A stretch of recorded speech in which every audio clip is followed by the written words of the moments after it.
তখন আসলে দেখা যায় কিছু অংশে আসলে লাল আকৃতি ধারণ করে।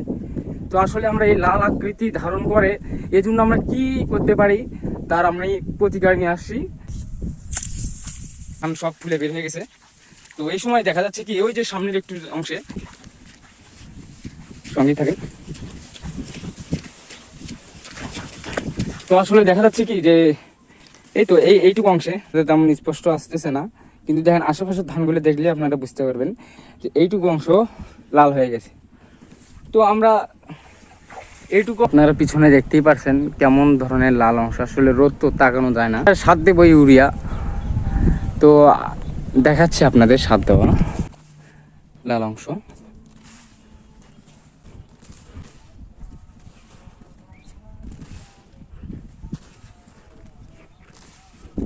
একটু লাল হয়েছে, তো আমরা চলে ঘুরে ঘুরে টাইম হয়ে গেছে।